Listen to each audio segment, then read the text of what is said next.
Hello, I'm Dazzling One, and I hope you guys all had a wonderful week. So today I want to focus on the 7 trumpets in the book of Revelation, and I've devoted a playlist actually. I'm just going to name it End Times. It's a very generic playlist. And I have another one where I called it Tribulation, and that was just like a compilation of videos that I found interesting of people discussing the tribulation period, but I'm creating one because I feel led to focus more on the book of Revelation and kind of look at each scripture and each event that happens. And this isn't going to be something I do every week, but casually I'll add to that playlist like every other playlist that I've created. So, getting into the 7 trumpets, it starts off in Revelation 8, verse 6. And the 7 angels which had 7 trumpets prepared themselves to sound. The first angel sounded, and there followed hail and fire mingled with blood, and they were cast upon the earth, and the third part of the trees was burnt up, and all green grass was burnt up. So just stopping there, rather than just reading, I want to talk about exactly what that means. So we see something like hail and fire mixed together, which goes back to that whole thing with, remember the ice bucket challenge and then that fire challenge was going on. I know you guys brought it up and I saw some interesting videos on it, but you saw the polarity. You saw the ice, you saw the fire, and then this was mingled with blood. So just imagine something like ice and fire being mingled with blood. Like imagine something like that. That is in itself just an abnormality, and it's hard to imagine. But what it does is even more interesting. It burns up a third part of the trees and all the green grass. And so imagine if a third of the world's vegetation was burnt up. Think about the famine. Think about even with breathing, because you learn in basic biology that plants contribute to the air we breathe. And the sun, that's why it's so essential, because plants need sunlight. So as I'm going through this, I just really want to focus on each one in particular and then just keep going. So then in verse 8, and the second angel sounded, and as it were a great mountain burning with fire was cast into the sea, and the third part of the sea became blood. Okay, so something like a great mountain burning with fire, which to me it reminds me of an asteroid, honestly, because it's like a fiery rock. Maybe this is where, once again, theories of Nibiru come in, but you could apply it to even other trumpets as well. But something falls into the sea, and a third of it becomes blood. Think about if already the vegetation, a third of it, was crippled by a fire. And then imagine if another third now of the sea became blood. What would people have to drink? You know, in my political science class, they said that the next war they predict fought over water, because there are lakes, there are rivers drying up.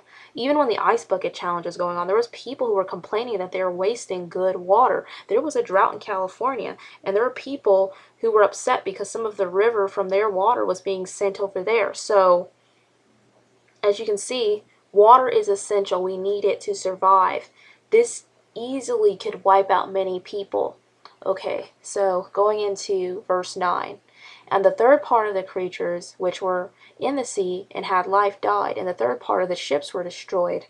Okay, so we see that's the result, creatures dying, because how is a sea creature supposed to live in blood? And of course, ships are going to be destroyed as well. And the third angel sounded, and there fell a great star from heaven, burning as it were a lamp, and it fell upon the third part of the rivers and upon the fountains of waters. And the name of the star is called Wormwood. And the third part of the, right there, a lot of people talked about Wormwood and the Chernobyl stuff that happened there. But just looking at it, whether you believe any of these 3 events happened, whether they're metaphoric or literal, I'm just going to talk about them as if they're literal. And someone asked me once, why do I like to take a literal approach? I know not everything in the Bible is literal. Jesus spoke in parables. Things like the woman and the dragon are symbolic. At the same time, there is a lot of literal things as well, and I know sometimes the things I think are literal, some people are going to be like, WTF. I know that's probably not the best thing to say, but this is not literal. How can this be possible? But I'm telling you, whenever the end is there, it's going to be unlike any time that's ever been on the earth, and things are going to be crazy and accelerating, and it's not going to be the same as it used to be. So looking at this third trumpet that was sounded, basically a star falls from heaven, whether you're calling it wormwood or asphinthos, and it causes the water to become bitter. And people die from drinking this water. And once again, you see 1/3, constantly 1/3, just like 1/3 of the angels. 1/3, if you convert it to a decimal, is 0.33 repeating, and if you move the decimal over, it's 33.3, depending on how many decimal places you move it over. And once again, you get the 33. And the fourth angel in verse 12 sounded, and the third part of the sun was smitten, and the third part of the moon, and the third part of the stars, so as the third part of them was darkened, and the day shone not for a third part of it, and the night likewise. So could you imagine if our sun, the moon, and stars were struck, and there was barely any light in a third of it, and people were unable to move? Now, in the book of Jasher, which is an extra biblical text, it talks about when the children of Israel were in Egypt. It became so dark that nobody could move. That was one of the things that occurred. So I'm kind of imagining if it was that dark in parts of the world, people would not be able to move. And let me find that for you really quick. 9. And the Lord plagued them in 3 days of darkness, and the Israelites buried them in those days, without the Egyptians knowing of them or rejoicing over them. And the darkness was very great in Egypt for 3 days, and any person who was standing when the darkness came remained standing in his place, and he that was sitting remained sitting, and he that was lying continued lying in the same state, and he that was walking remained sitting upon the ground in the same spot. And this thing happened to all the Egyptians until the darkness had passed away. So imagine just being so dark that no one can even move. And what could strike it? Once again, it could be another celestial body, maybe Nibiru. And I beheld and heard an angel flying through the midst of heaven, saying with a loud voice, Woe, woe, woe to the inhabitants of the earth, by reason of the other voices of the trumpet of the 3 angels which are yet to sound. Getting into Revelation 9.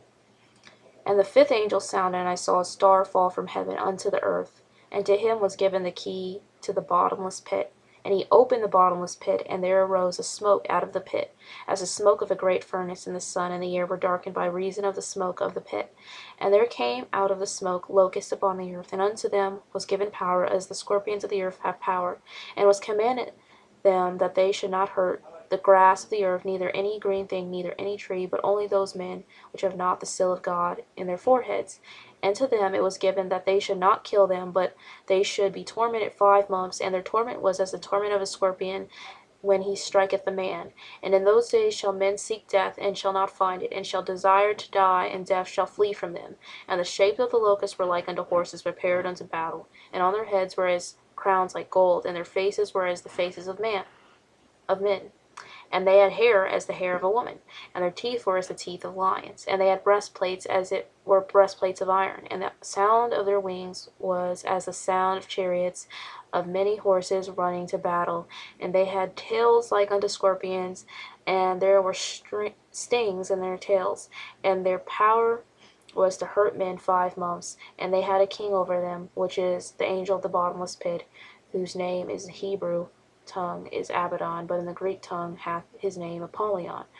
1 woe is past, and behold, there come 2 woes more hereafter. So, with the 5th trumpet, I've gone over this before, so I don't think I have to spend a whole lot of time on it. But, like I said, I don't take the interpretation that it's just a random helicopter.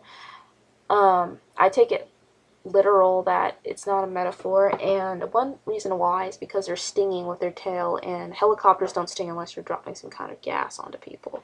But considering all the other things that come before it, it seems like it'd be difficult to fly something if the sky is dark and all of these things have happened.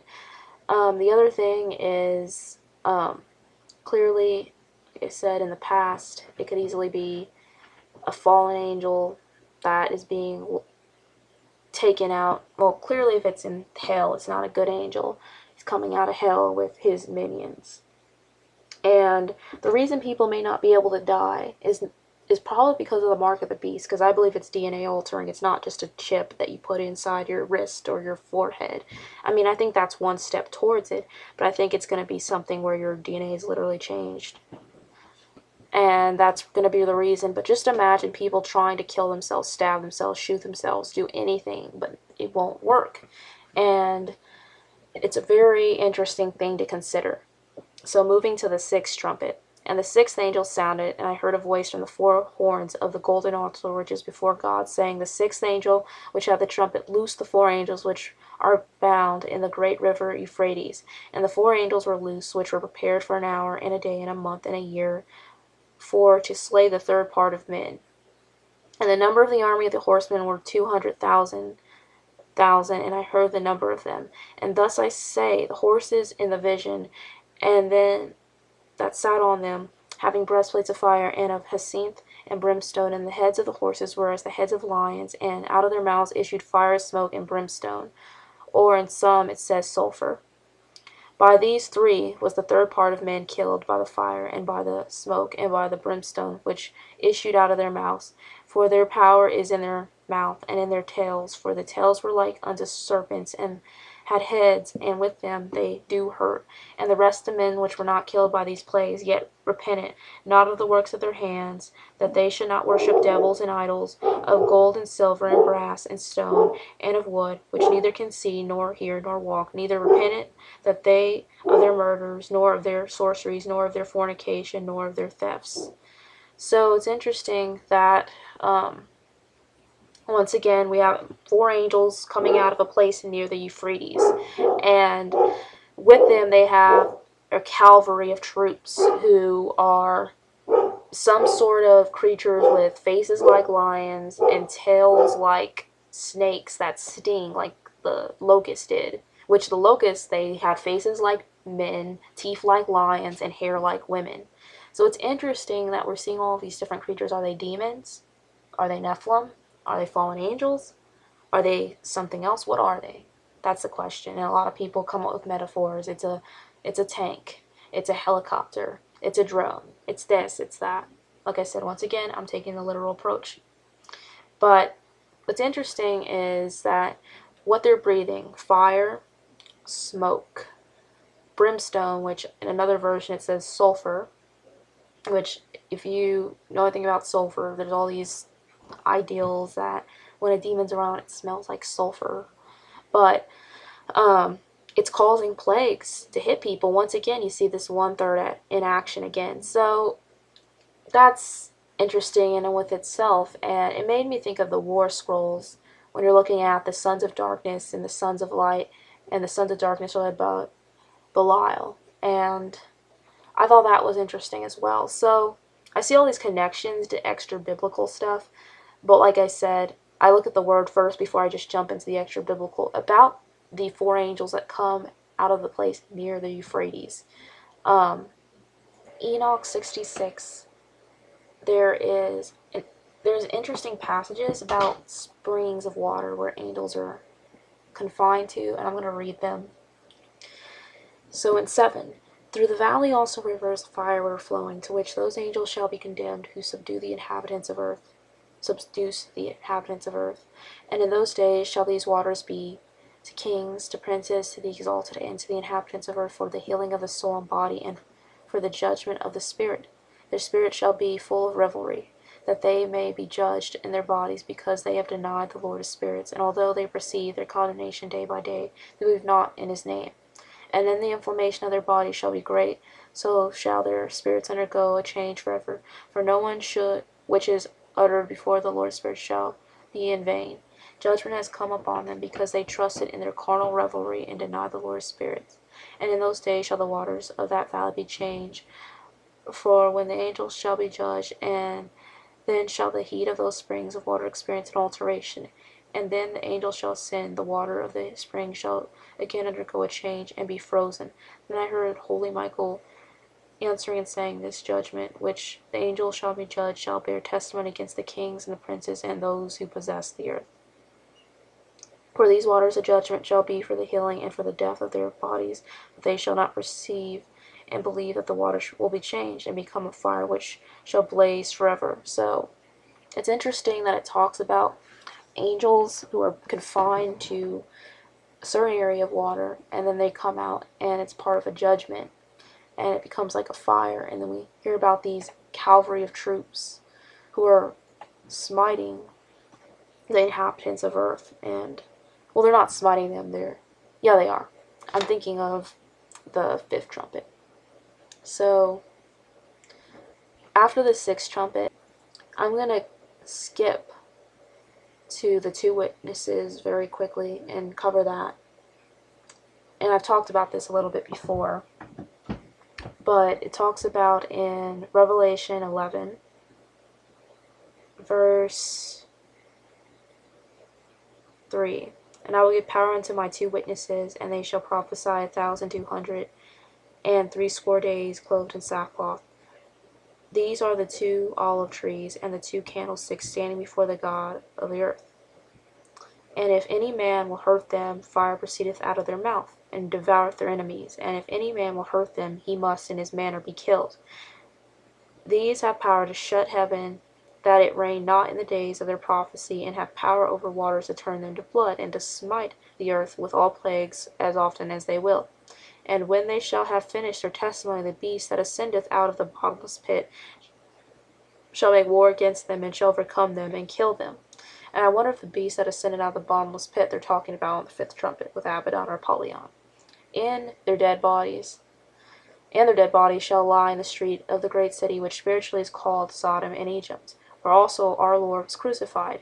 And they of the people and kindreds and tongues and nations shall see their dead bodies 3 days and a half, and shall not suffer their dead bodies to be put in graves.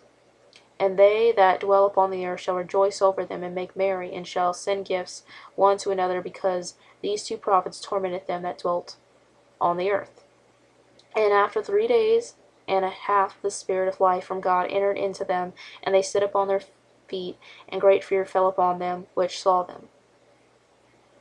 And they heard a great voice from heaven, saying unto them, Come up hither. And they ascended up to heaven in a cloud, and their enemies beheld them.